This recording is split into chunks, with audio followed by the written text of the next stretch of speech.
Good evening, everyone. My name is Katrina Moon. So what does it take to truly make a project succeed? Sure, there are always external factors that lead to its demise you have no control over. But the projects that are successful, why do some seem to take off and others just trudge along to their eventual finish? Sure, in class we focus on a lot of factors that we can use to increase the likelihood of success, such as control metrics, plans, schedules, baselines. The list goes on and on. But there must be something more to truly having a great project. In Jim Collins' book, Good to Great, he analyzed 1,400 companies over a 40-year period that were all classified as good or average companies. He then looked for the ones that truly excelled or became great. Many of the companies all had the same metrics, plans, baselines, but what was the difference? It turned out the difference was in the people. While they both had fairly smart and talented individuals, the companies that truly excelled and became great had people who were internally motivated and believed in what they did. As far as people in an organization, Jim Collins used the analogy of a bus. First of all, don't worry about the destination or where you're going. The first step is to get the right people on the bus and the wrong people off. Find those smart, talented, hardworking, most importantly, internally motivated individuals and get them on the bus. Then make sure they're in the right seat, or even build a seat for them if necessary.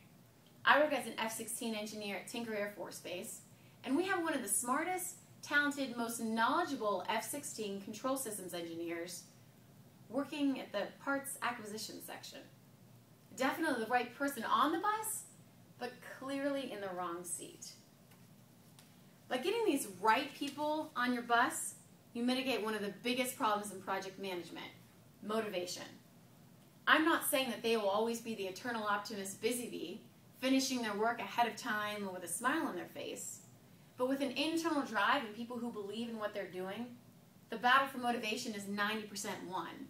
That last 10% comes from the project manager, who knows how to set the example, give an occasional pat on the back, and sometimes remind them of what they're doing is so important. By freeing up the time trying to get people productive, the project manager can spend more time breaking down the barriers to efficiency and helping the people have a more pleasurable place to work. I feel like the military shows a good example of people having to have an internal drive to get the job done. When I was in Afghanistan, the weather was terrible, the sand burned, the hours were bad, and the job was worse. But it didn't take a clever saying or a new slogan to keep us motivated. It simply took one leader who knew how to set an example, and the rest of us with internal drive, knowing that we were doing what we believed in. For our project in particular, it was also very important to have the right people on the bus, as most space-type projects don't even make it to the launch pad, and if they do, it's only after years and years of hard work. We needed people on our project team who were in it for the long haul. So what do? Anyone who wanted to be a part of it, we sat them down, told them these three things. This is going to be an uphill battle, it may never launch, and there is a very good chance of cancellation.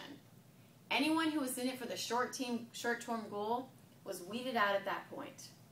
However, anyone left remaining, we told them these three things. You will be a pioneer in space exploration, you will be searching for life, and you will be a part of a unique and groundbreaking team. By having these people and giving them something to believe in, we were confident they could work to carry our project to a successful finish.